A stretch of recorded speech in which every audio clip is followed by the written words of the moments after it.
عام غریب کو دینے سے منع کیا گیا ہے. عام غریب کو آپ زکوٰۃ دیجیے, صدقہ دیجیے, آپ اسے دوسرے طریقے سے مدد کریے. مسکین ہے, بہت مجبور ہے. بلکہ اس کے اندر کوئی نان مسلم غریب ہو اس کو دے سکتے ہیں, لیکن کوئی مسلم غریب ہو تو اس کے اندر بہت مجبور ہو تو اس کو دیا جائے.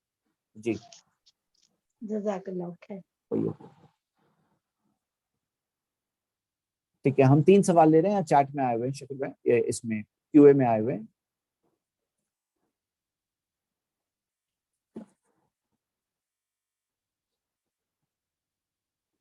ایک سوال, اچھا شکیل بھائی شاید میوٹ ہے.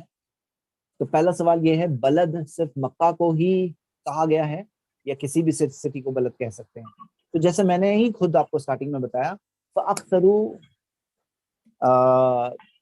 جو آیا سورہ فجر میں ہم نے پڑھے تھے کہ انہوں نے کیا کیا, زمین میں کیا, بلاد کہا گیا نا. تو بلد ورڈ صرف مکہ کے لیے نہیں آیا, البلد ہے یہاں the city. تو البلد سے مراد کون سی شہر ہے؟ تفسیر میں ابن عباس اور دوسرے صحابہ ان کی تفسیر ہے, وہ کہتے ہیں کہ کیا ہے, مکہ ہے. اچھا ان کو کہاں سے پتا چلا؟ ان کے ایک ٹیچر تھے. کون ٹیچر؟ جو آپ کے میرے نہیں تھے. یعلمہم الکتاب, نبی صلی اللہ علیہ وسلم کو کیا ذمہ داری دی گئی تھی کہ وہ کتاب سکھائیں. کسے سکھائیں؟ ان کے اسٹوڈنٹس کون تھے؟ صحابہ تھے نا. تو صحابہ جب تفسیر بتاتے ہیں کہ ہاں بلد سے مراد مکہ ہے, تو ان کی ویلیو بہت ہوتی ہے. یہ کوئی ایسا نہیں کہ تکا لگا رہے ہیں, ایسا نہیں کہ بس اندازہ لگا رہے ہیں. ان کے ٹیچر تھے اور وہ ٹیچر نے سکھایا انہیں, انہوں نے ان کے پاس سے سیکھا, نبی صلی اللہ علیہ وسلم سے سیکھا, اور صحابہ نے ایک دوسرے سے بھی سیکھا. تو ہم یہ دیکھتے ہیں کہ ان کے جو قول ہے, اقوال ہے صحابہ تابعین کے, اس کی ویلیو. تو قرآن کی تفسیر قرآن سے, قرآن کی تفسیر حدیث سے, قرآن کی تفسیر صحابہ اور سلف کے اقوال سے, تو وہ بھی ایک ویلڈ سورس ہے, ایکسیپٹڈ سورس ہے. جی نیکسٹ, میں کیا چاہ رہا ہوں, آپ لوگ جنرل سوالوں میں نہ جائیں, بلکہ آپ جو سوال ہمارے سورہ سے ریلیٹڈ ہے اس پہ فوکس کریں. ہاں انشاءاللہ. تو ایک سوال ہے, عورتوں کے بال کاٹنے میں منع ہے کیا؟ تو نہیں منع ہے, لیکن کیا منع ہے؟ مشابہت منع ہے. بے حیا عورتوں کو کاپی کرنا منع ہے, ان کو امیٹیٹ کرنا منع ہے, ان کی سٹائل کو کاپی کرنا, امیٹیٹ کرنا منع ہے. کیونکہ من تشبہ بقوم فہو منہم, جو جس قوم کی مشابہت اختیار کرتا ہے انہی میں سے ہے, وہ جن کو کاپی کرتا ہے وہ انہی میں سے ہے. تو وہ چیز منع ہے. ہاں تو یہ چیز سے بچنا چاہیے. تو بال کاٹنے سے کیا منع ہے؟ نہیں منع ہے, لیکن مشابہت سے منع ہے. اور مردوں کے جیسا بھی نہیں دکھنا چاہیے, کہ کچھ لڑکیاں مردوں سے بال کرتی ہیں, وہ بھی منع ہے کہ مردوں کو کاپی نہ کریں, مرد عورتوں کو کاپی نہ کریں, عورتیں مردوں کو کاپی نہ کریں. اور باقی تو امہات المومنین کے بارے میں ہے, ماؤں کے تعلق سے انہوں نے اپنے بالوں کو ٹرم کیا تھا, شارٹ کیا تھا نبی صلی اللہ علیہ وسلم کے انتقال کے بعد, تو جائز ہے, اس میں کوئی منع نہیں. ٹھیک ہے, بارش کے لیے کون سی دعا پڑھیں آپ؟ اگر حصن مسلم جو دعا کی بک ہے وہ ڈاؤن لوڈ کریں, آئی سی سے جو نئی والی چھپی ہے, شکیل بھائی بھی دے سکتے ہیں انشاءاللہ گروپ میں, تو اس کے اندر آپ دیکھیے, اس کو دیکھ کے پڑھیے انشاءاللہ. اس کی جو صلاۃ الاستسقاء ثابت ہے وہ پڑھ سکتے ہیں انشاءاللہ. وہ ہے نا اللہم صیبا نافعا. اچھا ایک بھائی کا سوال ہے, یہ ہے کہ الصبور نام میں نے کہا تھا ثابت نہیں ہے, تو اللہ کے 99 ناموں میں سے یہ ایک نام ثابت نہیں ہے, ان کا کہنا ہے. نہیں, آپ نے رانگ سمجھے. اللہ کے جو نام ہے نا, صرف 99 نہیں ثابت ہے, 99 سے زیادہ ثابت ہے. ہاں 99 سے زیادہ ثابت ہے.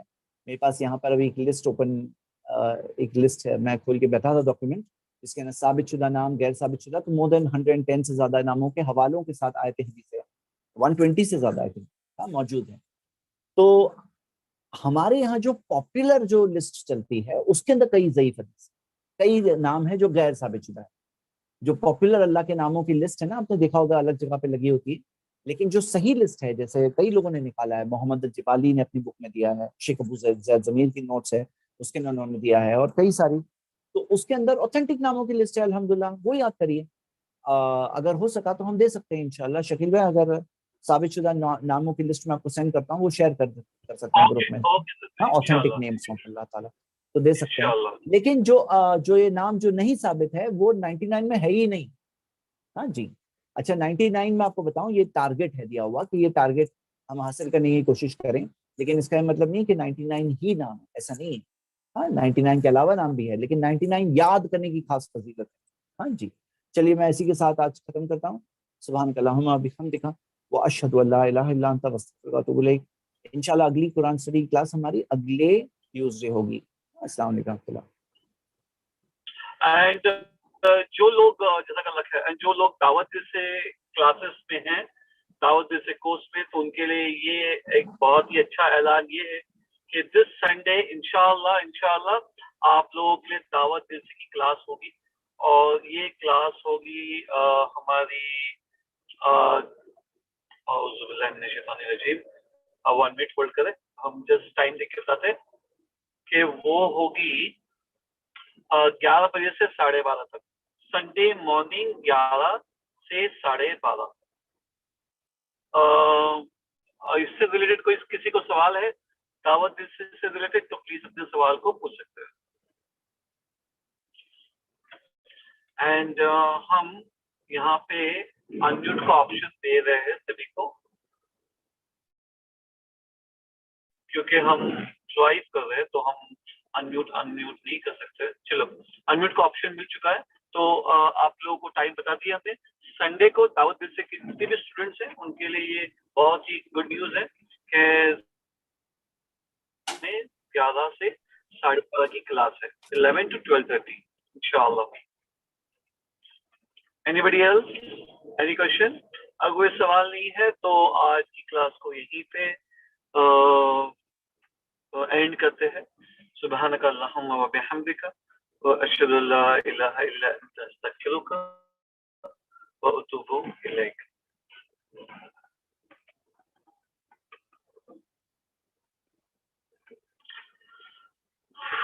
کسی نے کوشچن پوچھا ہے کہ ہم نے ابھی بتا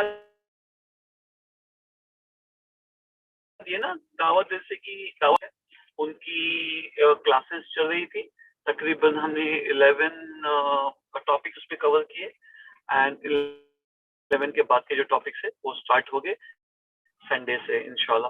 ٹوٹل اس میں ہے 15 ٹاپکس ہے, تو 4 ٹاپکس اس کے بیلنس ہے, ابھی آنے کے باقی ہے, تو وہ انشاءاللہ کور کیے جائے گے from next Sunday.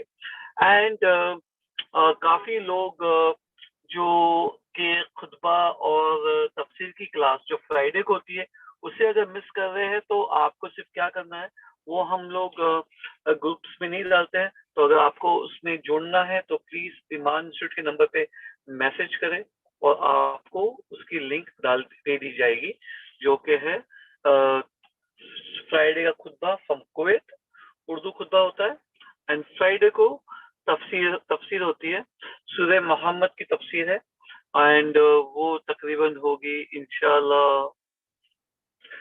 Friday night 11 بجے. تو اس کے ساتھ کسی کو کوئی سوال ہے تو ہمیں بتائیے پلیز انشاءاللہ.